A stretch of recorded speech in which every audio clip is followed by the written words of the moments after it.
Hello YouTube, today we discuss about Flexbox. This is part 23 of the video series HTML and CSS. Here is the basic layout I have structured. You can quickly copy this layout and let's see in the Chrome how it's look. Here it is. Let me show you and explain the code written so far. It is very easy. Under the body tag, we have div with the ID container, and under the container, we have 5 div with the class name of box. We have some default setting with margin 0 and padding 0 to reset the CSS of the browser, and then we have the background color for the body, and then we have the container ID selector, and then we have box class in which we have background color and height and width for 100 pixel and text color white, font size 2.5 RAM, and border 2 pixels solid with orange color. Why I choose to use border? To separate the boxes from each other to see it easily. So what is Flexbox? Let's understand why we need to use Flexbox instead. So what is Flexbox? Flexbox is used to lay out fluid templates.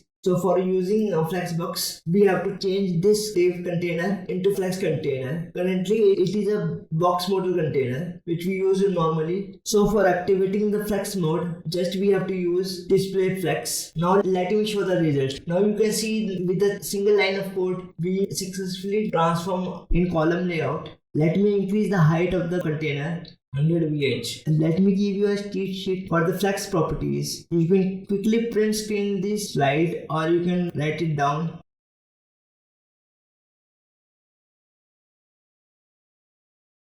So first we use flex direction. In the flex direction, we have row reverse, column reverse. So what are these? Flex direction row is a default. If we don't use flex direction row, it doesn't matter because it is default with the display flex property. So for now, let me comment it out. Let me show you another property, flex direction row reverse, and let me show you the result and then we talk about it. You can see the whole container orientation will change to right to left, and then the order is now descending order. Similarly, like row and row reverse, we have column and column reverse. Let me show you.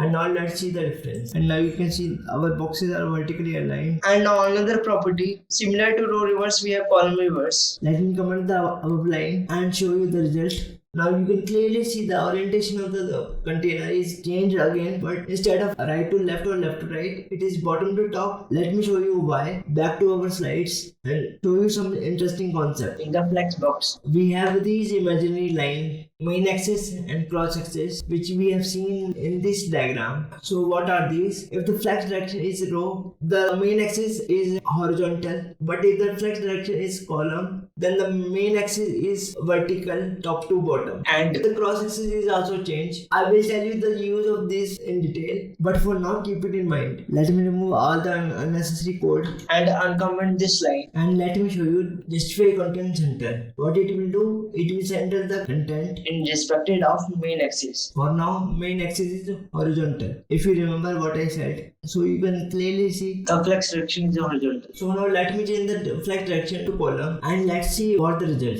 See, now main axis is virtually vertical. Now content is always centered within the height of the browser. Let me show you. If we decrease the browser height, content is also adjusting according to the height.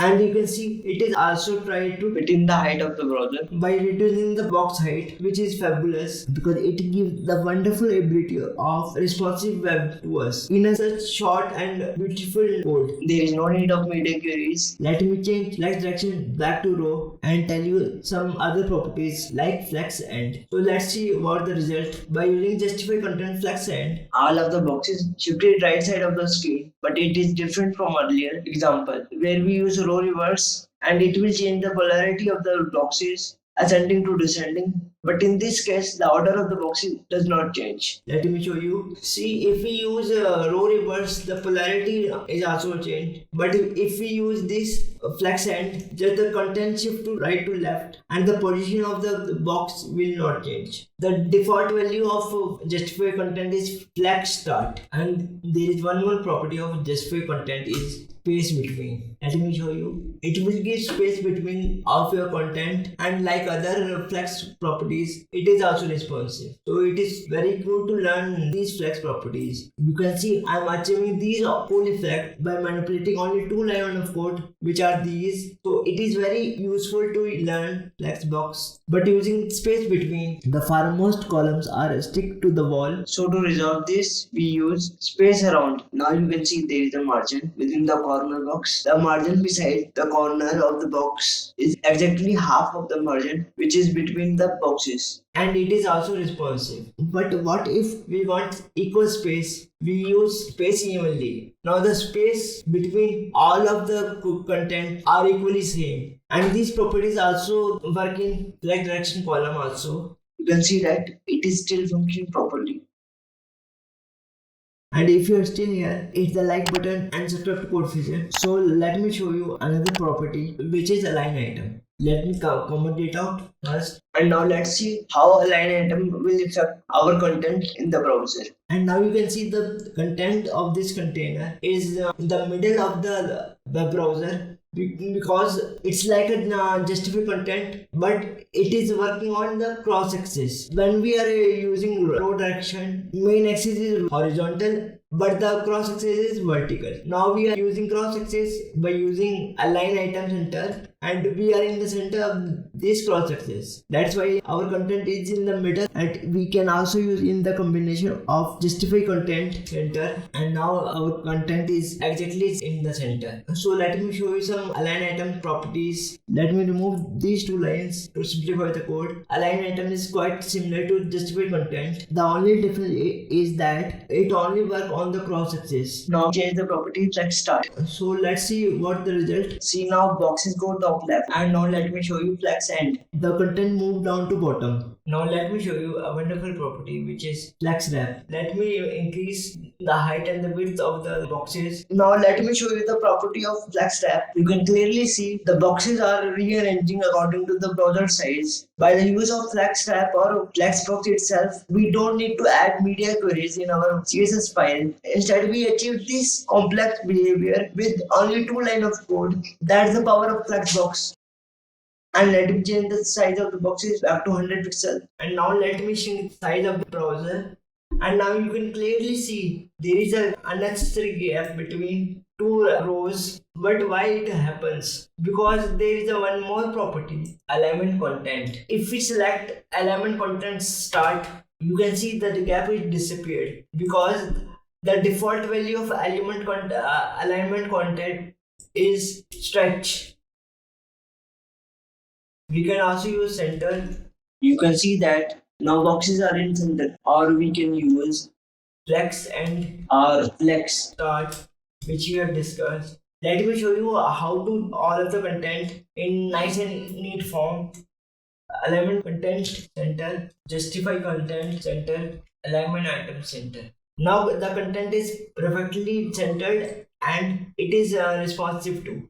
In these properties, the entire block of content is manipulated or affected. But what in case if we only want to manipulate second box or third box individually? Let's see right now. For this, I use style tag for the individual div element, align self center. Let's see the result. You can see the first box is centered with the cross axis, but every element is in the starting point because they are in the default. Similarly, we can use align self flex end, and now the second column is in the bottom of the pane.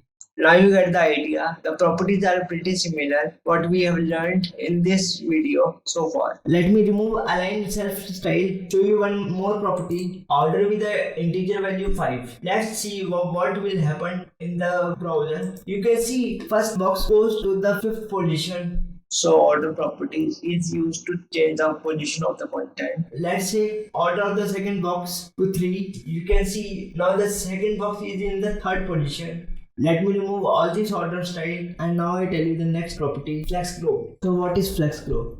Let me show you first and then we examine the code. I have added FlexGrow1 in the box class, and now let's see what the result. You can clearly see the content box grows equal in the size by adding 1. We can also use this FlexGrow in the individual element. Now add FlexGrow2 in the third box and let's see the difference. You can clearly see the third box is grow slightly bigger than rest of the 4, exactly twice big from others. So we can use this mechanism to create interesting layouts. There is one more property which is flex shrink. To show the flex shrink, I need to add width to the box 300 and remove all these styles. Flex shrink 1 is default. What is the use of flex shrink? Let me show you. Let's say in a layout you want to disable the shrinking attribute of one of the element. You just need to add flex shrink to 0 and now see what will happen. Remember we use this flex shrink is 0 with the third box, so check it out. All the other boxes are shrinking, but